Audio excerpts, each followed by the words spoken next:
ಮಿತ್ರರೇ ನಮಸ್ಕಾರ. ಮಿತ್ರರೇ, ಈ ಬಿಹಾರದ ಚುನಾವಣೆ, ಇನ್ನೊಂದು ಕಡೆ ಟ್ರಂಪ್ ಅವರ ಹುಚ್ಚಾಟಗಳು, ಇದೆಲ್ಲದರ ನಡುವೆ ಉತ್ತರ ಪ್ರದೇಶದಿಂದ ಒಂದು ಇಂಪಾರ್ಟೆಂಟ್ ಆದಂತಹ ಸುದ್ದಿ ಬರ್ತಾ ಇದೆ. ನಿಮಗೆಲ್ಲ ಗೊತ್ತು, ಯೋಗಿ ಏನೇ ಮಾಡಿದ್ರೂ ಕೂಡ ಬಹಳ ಸ್ಪೆಷಲ್ ಆಗೇ ಮಾಡ್ತಾರೆ ಅಂತ. ಅವರು ಈ ಬಟ್ಟಂಗಿಗಳ ವಿರೋಧಕ್ಕೆಲ್ಲ ತಲೆ ಕೆಡಿಸ್ಕೊಳ್ಳೋದೇ ಇಲ್ಲ. ಕೆಲವೊಮ್ಮೆ ನಮ್ಮ ಕೋರ್ಟ್ಗಳಿಗೂ ಕೂಡ ಯೋಗಿಯ ಆದೇಶ ಯಕ್ಷ ಪ್ರಶ್ನೆಯಾಗಿ ಕಾಡುತ್ತೆ. ಅಂತಹ ಟಫ್ ಡಿಸಿಷನ್ಗಳನ್ನು ಯೋಗಿ ತೆಗೆದುಕೊಳ್ತಾರೆ. ಯಾಕೆ ಉತ್ತರ ಪ್ರದೇಶದ ಬಗ್ಗೆ ಈ ಪೀಠಿಕೆ ಹಾಕ್ತಾ ಇದ್ದೀನಿ ಅಂತಂದರೆ, ಸದ್ಯ ಯೋಗಿ ಸರ್ಕಾರ 2 ಇಂಪಾರ್ಟೆಂಟ್ ನಿರ್ಧಾರವನ್ನು ತೆಗೆದುಕೊಂಡಿದ್ದಾರೆ. ಮೊದಲನೆಯದಾಗಿ ಉತ್ತರ ಪ್ರದೇಶದಲ್ಲಿ ಭಯೋತ್ಪಾದನೆಯ ವಿರುದ್ಧದ ಕಾರ್ಯಾಚರಣೆ, ಎರಡನೆಯದಾಗಿ ಉತ್ತರ ಪ್ರದೇಶದಲ್ಲಿ ಆಪರೇಷನ್ ಮದರಸಾ.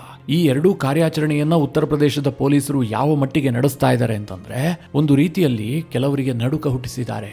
ಅಷ್ಟಕ್ಕೂ ಯೋಗಿ ಇಂತಹ ತೀರ್ಮಾನ ಮಾಡೋದಕ್ಕೆ ಒಂದು ಇಂಪಾರ್ಟೆಂಟ್ ಆದಂತಹ ಕಾರಣ ಇದೆ. ಈಗ ಸುಮ್ಮನೆ ಉತ್ತರ ಪ್ರದೇಶದಲ್ಲೆಲ್ಲ ಭಯೋತ್ಪಾದನೆಯ ವಿರುದ್ಧದ ಕಾರ್ಯಾಚರಣೆ, ಮದ್ರಸಾವನ್ನೆಲ್ಲ ರೈಡ್ ಮಾಡ್ತೀವಿ, ಮದ್ರಸಾದ ಮೇಲೆ ನಿಗಾ ವಹಿಸ್ತೀವಿ ಅಂತ ಹೇಳೋದಕ್ಕೆ ಸಾಧ್ಯವಾ? ಅದಕ್ಕೇನಾದರೂ ಒಂದು ಕಾರಣ ಬೇಕಲ್ಲ.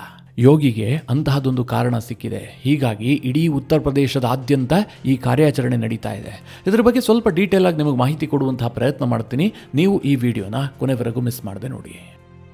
ನವೆಂಬರ್ 10ನೇ ತಾರೀಕು ದೆಹಲಿಯ ಕೆಂಪುಕೋಟೆಯ ಮುಂಭಾಗದಲ್ಲಿ ಕಾರ್ ಬ್ಲಾಸ್ಟ್ ಆಗುತ್ತೆ.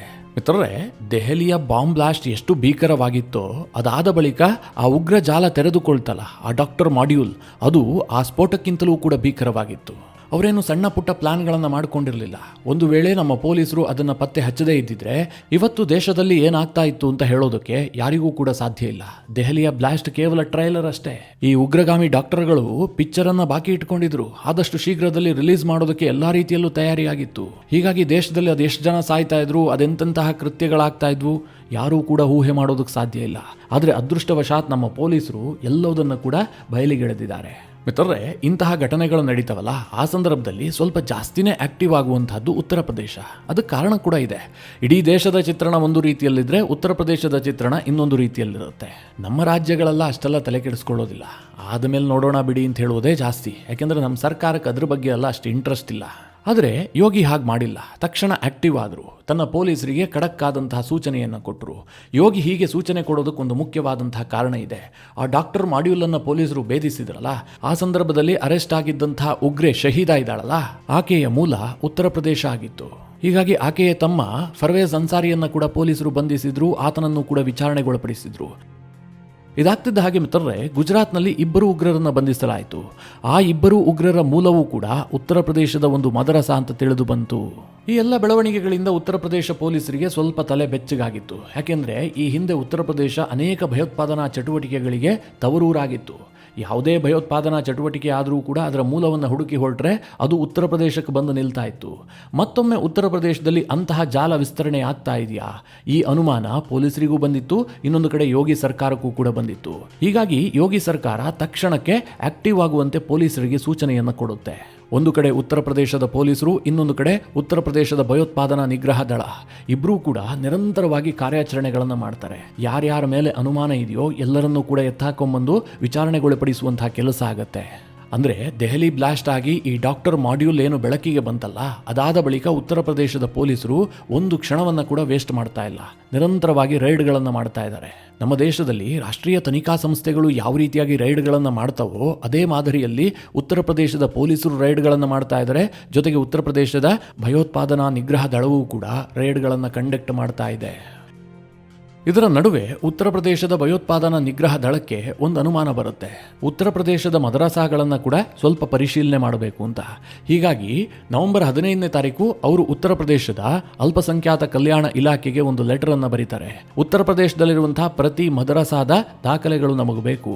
ಯಾವ್ಯಾವ ದಾಖಲೆಯನ್ನು ಉತ್ತರ ಪ್ರದೇಶದ ATS ಕೇಳಿದೆ ಅಂತಂದ್ರೆ, ಮೊದಲನೇದಾಗಿ ಯಾವ್ಯಾವ ವಿದ್ಯಾರ್ಥಿಗಳು ಯಾವ್ಯಾವ ಮದರಸಾದಲ್ಲಿ ಓದ್ತಾ ಇದ್ದಾರೆ, ಅವರ ಹಿನ್ನೆಲೆ ಏನು, ಅವರ ತಂದೆ ತಾಯಿಗಳ ಹೆಸರೇನು, ಜೊತೆಗೆ ಆಕ್ಟಿವ್ ಮೊಬೈಲ್ ನಂಬರ್, ಹಾಗೆ ಮದರಸಾದ ಅಕೌಂಟ್ ನಂಬರ್, ಅವರ ಆರ್ಥಿಕ ಹಿನ್ನೆಲೆ, ಈ ಎಲ್ಲಾ ಮಾಹಿತಿಯೂ ಕೂಡ ನಮಗೆ ಬೇಕು ಅಂತೇಳಿ ಅಲ್ಪಸಂಖ್ಯಾತ ಕಲ್ಯಾಣ ಇಲಾಖೆಗೆ ಉತ್ತರ ಪ್ರದೇಶದ ATS ಸೂಚನೆಯನ್ನ ನೀಡಿದೆ. ಯಾಕೆ ಈ ಸೂಚನೆಯನ್ನು ರವಾನಿಸಲಾಗಿದೆ ಅಂತಂದ್ರೆ, ನಿಮಗೆಲ್ಲ ಗೊತ್ತೇ ಇದೆ, ಹರಿಯಾಣದ ಅಲ್ಫಲಾ ಯೂನಿವರ್ಸಿಟಿ ಇವತ್ತು ಉಗ್ರ ಶಿಬಿರವಾಗಿ ಮಾರ್ಪಟ್ಟಿತ್ತು. ಸದ್ಯ ಉತ್ತರ ಪ್ರದೇಶದಲ್ಲಿ ಒಂದು ಅಂಕಿಅಂಶಗಳ ಪ್ರಕಾರ ಒಟ್ಟು 23,500 ಮದರಸಾಗಳಿವೆ. ಅದರಲ್ಲಿ 16,513 ಮದರಸಾಗಳು ಮಾತ್ರ ರಿಜಿಸ್ಟರ್ ಆಗಿವೆ. ಅಂದರೆ ಸರ್ಕಾರಿ ದಾಖಲೆಗಳಲ್ಲಿ ಮದರಸಾ ಅಂತ ಅವುಗಳನ್ನು ರಿಜಿಸ್ಟರ್ ಮಾಡಲಾಗಿದೆ. ಇವುಗಳು ಅಧಿಕೃತ ಮದರಸಾಗಳು. ಉಳಿದಂತಹ 8,000 ಮದರಸಾಗಳಿಗೆ ಯಾವುದೇ ರೀತಿಯಲ್ಲೂ ದಾಖಲೆಗಳಿಲ್ಲ. ಅವು ರಿಜಿಸ್ಟರ್ ಆದಂತಹ ಮದರಸಾಗಳಲ್ಲ.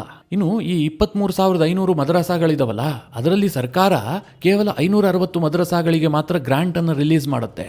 ಅಂದರೆ ಸರ್ಕಾರಿ ಗ್ರಾಂಟ್ನಲ್ಲಿ ನಡೆಯುವಂತಹ ಮದರಸಾಗಳು. ಉಳಿದಂತಹ ಮದರಸಾಗಳಿಗೆ ದೇಣಿಗೆಯನ್ನ ಖಾಸಗಿಯವರು ಕೊಡ್ತಾರೆ. ಅಂದರೆ ಅವೆಲ್ಲವೂ ಕೂಡ ಪ್ರೈವೇಟ್ ಮದರಸಾಗಳು. ಇದರಲ್ಲಿ ಕೆಲ ಮದರಸಾಗಳ ಬಗ್ಗೆ ಸಾಕಷ್ಟು ಅನುಮಾನಗಳಿದ್ದಾವೆ. ಮುಖ್ಯವಾಗಿ ನೇಪಾಳದ ಗಡಿಯಲ್ಲಿರುವಂತಹ ಮದರಸಾಗಳ ಬಗ್ಗೆ. ಆ ಮದರಸಾಗಳ ಹಣಕಾಸು ವ್ಯವಹಾರಗಳ ಬಗ್ಗೆ ಈಗ ATS ಅನುಮಾನವನ್ನು ವ್ಯಕ್ತಪಡಿಸ್ತಾ ಇದೆ. ಅದರ ಹಿನ್ನೆಲೆಯನ್ನು ಕೆದಕೋದಕ್ಕೆ ಹೊರಟಿದೆ. ಯಾಕೆ ಕೇಳಿದ್ರೆ, ನೇಪಾಳದ ಗಡಿಯಲ್ಲಿರುವಂತಹ ಮದರಸಾಗಳಿಗೆ ಪಾಕಿಸ್ತಾನದಿಂದ ಏನಾದರೂ ಫಂಡಿಂಗ್ ಆಗ್ತಾ ಇದೆಯಾ? ಈ ಬಗ್ಗೆ ಅನುಮಾನ ವ್ಯಕ್ತವಾದ ಕಾರಣದಿಂದಾಗಿಯೇ ಈ ಎಲ್ಲ ಮಾಹಿತಿಯನ್ನು ಸಂಗ್ರಹಿಸಲಾಗ್ತಾ ಇದೆ. ಸದ್ಯ ಪ್ರಯಾಗ್ರಾಜ್, ಪ್ರತಾಪ್ಗಢ, ಕೌಶಾಂಬಿ, ಫತೇಪುರ್, ಬಾಂದಾ, ಹಮೀದ್ಪುರ್, ಚಿತ್ರಕೂಟ, ಮೆಹತಾಬಾ ಈ ಎಲ್ಲ ಪ್ರದೇಶದ ಮದರಸಾಗಳ ಮಾಹಿತಿಯನ್ನ ಈಗ ಸರ್ಕಾರ ಸಂಗ್ರಹಿಸ್ತಾ ಇದೆ. ಉತ್ತರ ಪ್ರದೇಶದ ಪ್ರತಿ ಜಿಲ್ಲೆಯ ಮೈನಾರಿಟಿ ಅಫೇರ್ಸ್ ಆಫೀಸರ್ಗೆ ಈ ಎಲ್ಲಾ ದಾಖಲೆಗಳನ್ನು ಸಂಗ್ರಹಿಸುವಂತಹ ಜವಾಬ್ದಾರಿಯನ್ನು ವಹಿಸಲಾಗಿದೆ. ಮಿತ್ರರೇ, ಒಂದು ಸರ್ಕಾರ ಈ ರೀತಿಯಾಗಿ ಆದೇಶ ಮಾಡ್ತು, ಅದರಲ್ಲೂ ಕೂಡ ಒಂದು ಸಮುದಾಯಕ್ಕೆ ಸೇರಿದಂಥವರನ್ನ ಟಾರ್ಗೆಟ್ ಮಾಡಲಾಗ್ತಾ ಇದೆ, ಅವರನ್ನೇ ಹೆಚ್ಚು ವಿಚಾರಣೆಗೊಳಪಡಿಸಲಾಗ್ತಾ ಇದೆ, ಅವರಿಗೆ ಸಂಬಂಧಪಟ್ಟಂತಹ ಶಿಕ್ಷಣ ಸಂಸ್ಥೆಗಳಲ್ಲಿ ಈ ರೀತಿಯ ಮಾಹಿತಿಯನ್ನು ಕೆದಕಲಾಗ್ತಾ ಇದೆ ಅಂತಂದ್ರೆ ಒಂದು ವರ್ಗ ಸಹಜವಾಗಿ ವಿರೋಧ ಮಾಡಿಯೇ ಮಾಡುತ್ತೆ ತಾನೆ. ಉತ್ತರ ಪ್ರದೇಶದಲ್ಲೂ ಕೂಡ ಇದೇ ಆಗ್ತಾ ಇದೆ. ಅಲ್ಲಿನ ಮುಲ್ಲಾ ಮೌಲಾನಗಳಿಗಿಂತಲೂ ಕೂಡ ಸಮಾಜವಾದಿ ಪಕ್ಷ ಇದನ್ನು ವಿರೋಧಿಸ್ತಾ ಇದೆ. ದೇಶದಲ್ಲಿ ಎಲ್ಲಿ ಏನೇ ಆದರೂ ಕೂಡ ಮೊದಲಿಗೆ ಉತ್ತರ ಪ್ರದೇಶದ ಮದರಸಾಗಳನ್ನು ಟಾರ್ಗೆಟ್ ಮಾಡಲಾಗುತ್ತೆ. ಇದು ತಪ್ಪು. ಇದು ಯೋಗಿ ಸರ್ಕಾರದ ಕೆಟ್ಟ ಮಾನಸಿಕತೆ ಅಂತೇಳಿ ಉತ್ತರ ಪ್ರದೇಶದ ಸಮಾಜವಾದಿ ಪಕ್ಷ ಆರೋಪವನ್ನು ಮಾಡಿದೆ. ಇಲ್ಲಿ ಸರ್ಕಾರ ಏನು ಮದರಸಾಗಳನ್ನು ಮುಚ್ಚಿ ಅಂತ ಹೇಳ್ತಾ ಇದೆಯಾ? ದಾಖಲೆಗಳನ್ನು ಕೊಡಿ ಅಂತ ಹೇಳ್ತಾ ಇದೆ. ಸದ್ಯದ ಪರಿಸ್ಥಿತಿಯಲ್ಲಿ ಆ ಅನಿವಾರ್ಯತೆ ಕೂಡ ಇದೆ. ಯಾಕೆ ಅಂತಂದ್ರೆ 23,500 ಮದರಸಾಗಳಿವೆ. ಅದರಲ್ಲಿ 8,000 ರಿಜಿಸ್ಟರ್ ಆಗದೇ ಇರುವಂತಹ ಮದರಸಾಗಳಿದೆ ಅಂತಂದ್ರೆ ಪರಿಸ್ಥಿತಿ ಯಾವ ಹಂತದಲ್ಲಿರಬಹುದು ಅಂತ ಯೋಚನೆ ಮಾಡಿ. ಆ ಮದರಸಾಗಳಲ್ಲಿ ಏನು ಆಕ್ಟಿವಿಟೀಸ್ ನಡೀತಾ ಇದೆ ಅಂತ ಸರ್ಕಾರ ಗಮನ ಹರಿಸಬೇಕಾ ಬೇಡವಾ? ಅದನ್ನು ಕೂಡ ಸಮಾಜವಾದಿ ಪಕ್ಷ ವಿರೋಧ ವ್ಯಕ್ತಪಡಿಸ್ತಾ ಇದೆ. ಆದರೆ ಮಿತ್ರರೇ, ಬಹಳ ಇಂಟ್ರೆಸ್ಟಿಂಗ್ ವಿಚಾರ ಏನು ಗೊತ್ತಾ? ಕರ್ನಾಟಕದಲ್ಲಿ ಇಂತಹ ಡ್ರೈವ್ಗಳನ್ನು ಆರಂಭಿಸಿದ್ದೇ ಆಗಿದ್ರೆ ಇಷ್ಟೊತ್ತಿಗಾಗಲೇ ಇದು ಭಾರಿ ವಿವಾದದ ಸ್ವರೂಪವನ್ನು ಪಡೆದುಕೊಳ್ತಾ ಇತ್ತು. ಹೇಳೋದಕ್ಕೆ ಸಾಧ್ಯ ಇಲ್ಲ. ದೊಂಬಿ ಘರ್ಷಣೆಗಳಾಗಿದ್ರೂ ಕೂಡ ಏನು ಆಶ್ಚರ್ಯ ಇಲ್ಲ. ಯಾಕೆಂದರೆ ಕರ್ನಾಟಕದಲ್ಲೆಲ್ಲ ಇದನ್ನು ನಿರೀಕ್ಷೆ ಮಾಡೋದಕ್ಕೆ ಸಾಧ್ಯ ಇಲ್ಲ. ಆದರೆ ಅದು ಉತ್ತರ ಪ್ರದೇಶ. ಅಲ್ಲಿ CM ಆಗಿರುವಂತಹದ್ದು ಯೋಗಿ ಆದಿತ್ಯನಾಥ್. ಈ ಹಿನ್ನೆಲೆಯಲ್ಲಿ ಸರ್ಕಾರ ಇಂತಹ ಡ್ರೈವ್ಗಳನ್ನು ನಡೆಸ್ತಾ ಇದ್ರೂ ಕೂಡ ಅಲ್ಲಿನ ಮುಲ್ಲಾ ಮೌಲಾನಾಗಳು ಹಾಗೂ ಮದರಸಾಗಳ ಶಿಕ್ಷಕರು ನಾವು ಯಾವುದೇ ದಾಖಲಾತಿಯನ್ನು ಕೊಡೋದಕ್ಕೆ ಸಿದ್ಧ ಇದ್ದೀವಿ, ಕೇವಲ ನಮ್ಮನ್ನು ಟಾರ್ಗೆಟ್ ಮಾಡಬೇಡಿ ಅಷ್ಟೇ.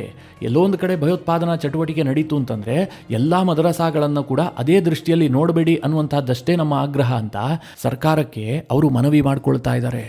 ಯಾಕಲ್ಲಿ ಮನವಿ ಮಾಡ್ಕೊಳ್ತಾರೆ ಅಂತಂದರೆ ಈ ಹಿಂದಿನ ಟ್ರೀಟ್ಮೆಂಟ್ಗಳು ತುಂಬ ಚೆನ್ನಾಗಿ ಗೊತ್ತಿದೆ. ನಿಮಗೆಲ್ಲ ಬರೇಲಿಯ ಘಟನೆ ನೆನಪಿದೆ ಅಂತ ಭಾವಿಸಿದ್ದೀನಿ. ಈ ಉತ್ತರ ಪ್ರದೇಶದಲ್ಲಿ ಐ ಲವ್ ಮೊಹಮ್ಮದ್ ಹೆಸರಿನಲ್ಲಿ ಘರ್ಷಣೆಗಳು ಶುರುವಾದವಲ್ಲ, ಈ ಲವರ್ಸ್ಗಳಿಗೆ ಉತ್ತರ ಪ್ರದೇಶದ ಸರ್ಕಾರ ಚೆನ್ನಾಗಿ ಬೆಂಡೆತ್ತಿದೆ. ಅದರಲ್ಲಿ ಮೌಲಾನಾ ತಾರಿಕ್ ರಾಜಾಗಂತೂ ಈ ಜೀವಮಾನದಲ್ಲಿ ಮರೆಯಲಾರದಷ್ಟು ಬಹುಮಾನವನ್ನ ಸರ್ಕಾರ ಕೊಟ್ಟಿದೆ. ಯಾಕೆ ಕೇಳಿದ್ರೆ, ಈ ಮೌಲಾನಾ ತಾರಿಕ್ ರಾಜಾ ಐ ಲವ್ ಮೊಹಮ್ಮದ್ ಹೆಸರಿನಲ್ಲಿ ಬರೇಲಿಯಲ್ಲಿ ದಂಗೆ ಮಾಡಿಸಿದ್ದ. ಆ ದಂಗೆಯಲ್ಲಿ ಪೊಲೀಸರಿಗೆ ಕಲ್ಲು ತೂರಲಾಗಿತ್ತು. ಈ ಘಟನೆಯನ್ನ ಹೆಚ್ಚೇ ಸೀರಿಯಸ್ ಆಗಿ ಪರಿಗಣಿಸಿದ್ದಂತಹ ಉತ್ತರ ಪ್ರದೇಶದ CM ಯೋಗಿ ಆದಿತ್ಯನಾಥ್ ಒಂದು ಧಮಕಿ ಹಾಕಿದ್ರು. ಉತ್ತರ ಪ್ರದೇಶದಲ್ಲಿ ಯಾರ ಸರ್ಕಾರ ಇದೆ ಅನ್ನೋದನ್ನ ಮೌಲಾನಾ ಮರೆತಿರಬೇಕು, ನಾವು ಅದನ್ನ ನೆನಪು ಮಾಡಿಕೊಡುವಂತಹ ಪ್ರಯತ್ನ ಮಾಡ್ತೀವಿ ಅಂತ ಯೋಗಿ ಅಬ್ಬರಿಸಿದ್ರು. ಮಿತ್ರರೇ, ಯೋಗಿ ಏನು ಹೇಳಿದ್ರು ಅದನ್ನೇ ಮಾಡಿದ್ರು. ಒಂದು ಕಡೆ ಮೌಲಾನಾ ತೌಕೀರ್ ರಾಜಾನನ್ನ ಬಂಧನ ಮಾಡಲಾಯಿತು. ಅದಾಗ್ತಿದ್ದ ಹಾಗೆ ಆತನಿಗೆ ಸೇರಿದಂತಹ ಎಲ್ಲ ಆಸ್ತಿ ಪಾಸ್ತಿಗಳನ್ನು ಬುಲ್ಡೋಸರ್ ತಂದು ನೆಲಸಮ ಮಾಡಲಾಯಿತು. ಕೇವಲ ಆತನಿಗೆ ಸಂಬಂಧಪಟ್ಟಿದ್ದು ಮಾತ್ರ ಅಲ್ಲ, ಆತನ ಸಂಬಂಧಿಗಳಿಗೆ ಸೇರಿದಂತಹ ಆಸ್ತಿ ಪಾಸ್ತಿಗಳನ್ನು ಕೂಡ ನೆಲಸಮ ಮಾಡಲಾಯಿತು. ಯಾವ ರೀತಿಯಲ್ಲಿ ಕಾರ್ಯಾಚರಣೆ ನಡೀತು ಅಂತಂದ್ರೆ, ಈ ಐ ಲವ್ ಮೊಹಮ್ಮದ್ ಹೆಸರಿನಲ್ಲಿ ದಂಗೆ ಮಾಡೋದು ಹೊರಟಿದ್ರಲ್ಲ, ಅವರೆಲ್ಲ ಬಾಲ ಮುದುರಿ ಕೂರುವಂತಹ ಪರಿಸ್ಥಿತಿ ಉಂಟಾಯಿತು. ಬರೇಲಿ ದಂಗೆ ಆದ ಬಳಿಕ ಎಲ್ಲಾದರೂ ದೇಶದಲ್ಲಿ ಐ ಲವ್ ಮೊಹಮ್ಮದ್ ಹೆಸರಿನಲ್ಲಿ ದಂಗೆಯನ್ನ ಕೇಳಿದ್ರ? ಇಲ್ಲ ತಾನೆ. ಆ ರೀತಿಯಾಗಿ ಉತ್ತರ ಪ್ರದೇಶದ ಸರ್ಕಾರ ಟ್ರೀಟ್ಮೆಂಟ್ ಅನ್ನು ಕೊಟ್ಟಿದೆ. ಅದಾಗ್ತಿದ್ದ ಹಾಗೆ ಮಿತ್ರರೇ, ಉತ್ತರ ಪ್ರದೇಶದಲ್ಲಿ ಈ ಮುಲ್ಲಾ ಮೌಲಾನಗಳೇ ಸರ್ಕಾರದ ಜೊತೆಗೆ ಸಹಕರಿಸುವಂತೆ ಕೇಳ್ಕೊಳ್ಳೋದಕ್ಕೆ ಶುರು ಮಾಡಿದ್ರು. ಯಾಕೆ ಅಂತಂದ್ರೆ ಯೋಗಿ ಸರ್ಕಾರದ ಟ್ರೀಟ್ಮೆಂಟ್ನ ತೀವ್ರತೆ ಅಷ್ಟರ ಮಟ್ಟಿಗಿತ್ತು. ಅದಾಗ್ತಿದ್ದ ಹಾಗೆ ಉತ್ತರ ಪ್ರದೇಶದ ಪೊಲೀಸರಿಗೆ ಯೋಗಿ ಮತ್ತೊಂದು ಸೂಚನೆಯನ್ನ ಕೊಟ್ಟಿದ್ರು. ಉತ್ತರ ಪ್ರದೇಶದಲ್ಲಿರುವಂತಹ ಕ್ರಿಮಿನಲ್ಗಳನ್ನ ಮಟ್ಟ ಹಾಕೋದಕ್ಕೆ ಕಟ್ಟಪ್ಪಣೆಯನ್ನ ಮಾಡಿದ್ರು. ಹೀಗಾಗಿ ಕಳೆದ ಒಂದೂವರೆ ತಿಂಗಳಿನಿಂದ ಉತ್ತರ ಪ್ರದೇಶದಲ್ಲಿ ನಿರಂತರವಾಗಿ ಆಪರೇಷನ್ ಲಾಂಗಡಾ ಮತ್ತು ಆಪರೇಷನ್ ಕಲ್ಲಾಸ್ ಹೆಸರಿನಲ್ಲಿ ಕಾರ್ಯಾಚರಣೆಗಳು ನಡೀತಾ ಇದ್ವು. ಅನೇಕ ಕ್ರಿಮಿನಲ್ಗಳನ್ನ ಎನ್ಕೌಂಟರ್ ಮಾಡಿ ಪೊಲೀಸರು ಹೂತ್ ಹಾಕಿದ್ದಾರೆ. ಇಷ್ಟೆಲ್ಲ ಆದ ಮೇಲೆ ಈ ಭಯೋತ್ಪಾದಕರು ಆಕ್ಟಿವ್ ಆಗಿರುವಂತಹ ಸುದ್ದಿಗಳು ಬಂತಲ್ಲ, ಇದು ಯೋಗಿ ಸರ್ಕಾರವನ್ನ ಮತ್ತೆ ಕೆರಳುವಂತೆ ಮಾಡಿದೆ. ಸದ್ಯ ಇಡೀ ಉತ್ತರ ಪ್ರದೇಶದಲ್ಲಿ ಪೊಲೀಸರು ಮತ್ತು ಅಲ್ಲಿನ ಭಯೋತ್ಪಾದನಾ ನಿಗ್ರಹ ದಳ ಆಕ್ಟಿವ್ ಆಗಿದ್ದು ಅಲರ್ಟ್ ಮೂಡ್ನಲ್ಲಿದೆ. ಮಿತ್ರರೇ, ಉತ್ತರ ಪ್ರದೇಶಕ್ಕೆ ಇದು ಬಹಳ ಇಂಪಾರ್ಟೆಂಟ್ ಆಗುತ್ತೆ. ನಾವು ನೀವು ತಿಳ್ಕೊಂಡಂಗಲ್ಲ, ಇವತ್ತು ಉತ್ತರ ಪ್ರದೇಶ ಇದೆಯಲ್ಲ, ಇದು ಕರ್ನಾಟಕಕ್ಕಿಂತ 3.5 ಪಟ್ಟು ಹೆಚ್ಚು ಜನಸಂಖ್ಯೆಯನ್ನು ಹೊಂದಿದೆ. ಇವತ್ತು ಒಂದು ಪಾಕಿಸ್ತಾನದಲ್ಲಿ ಎಷ್ಟು ಜನಸಂಖ್ಯೆ ಇದೆಯೋ ಅಷ್ಟು ಜನಸಂಖ್ಯೆ ಉತ್ತರ ಪ್ರದೇಶದಲ್ಲಿದೆ. ಜೊತೆಗೆ ಅಲ್ಲಿ ಮುಸ್ಲಿಮರ ಜನಸಂಖ್ಯೆಯೂ ಕೂಡ ಬಹಳ ದೊಡ್ಡ ಪ್ರಮಾಣದಲ್ಲಿದೆ. ಉತ್ತರ ಪ್ರದೇಶದಲ್ಲಿ ಒಟ್ಟು 24 ಕೋಟಿ ಜನಸಂಖ್ಯೆ ಇದ್ದರೆ ಅದರಲ್ಲಿ ಮುಸ್ಲಿಮರ ಸಂಖ್ಯೆ 4 ಕೋಟಿಯಷ್ಟಿದೆ. ಇವತ್ತು ನೀವು ಒಂದು ಇರಾಕ್ನಲ್ಲಿ ಎಷ್ಟು ಜನಸಂಖ್ಯೆ ಇದೆಯೋ ಅಷ್ಟು ಸಂಖ್ಯೆಯ ಮುಸ್ಲಿಮರು ಉತ್ತರ ಪ್ರದೇಶದಲ್ಲಿ ವಾಸ ಮಾಡ್ತಾ ಇದ್ದಾರೆ. ಉತ್ತರ ಪ್ರದೇಶದ ಮುಸ್ಲಿಮರ ಜನಸಂಖ್ಯೆ 1.5 ಪಟ್ಟು ಸಿರಿಯಾ ದೇಶದ ಜನಸಂಖ್ಯೆಗೆ ಸಮವಾಗಿದೆ. ಹೀಗಿರುವಂತಹ ಪರಿಸ್ಥಿತಿಯಲ್ಲಿ ಉತ್ತರ ಪ್ರದೇಶದಲ್ಲೇನಾದರೂ ಕರ್ನಾಟಕದಂತಹ ಮೃದು ಧೋರಣೆಯ ಸರ್ಕಾರ ಇದ್ದಿದ್ದೇ ಆಗಿದ್ರೆ ಇವತ್ತೇನಾಗಿರ್ತಾ ಇತ್ತು ಅಂತ ಊಹೆ ಮಾಡಿಕೊಳ್ಳಿ. ಹೀಗಾಗಿ ಯೋಗಿ ನಮಗೆ ಯಾವತ್ತೂ ಕೂಡ ಸ್ವಲ್ಪ ರಗಡ್ಡಾಗಿ ಕಾಣ್ತಾರೆ.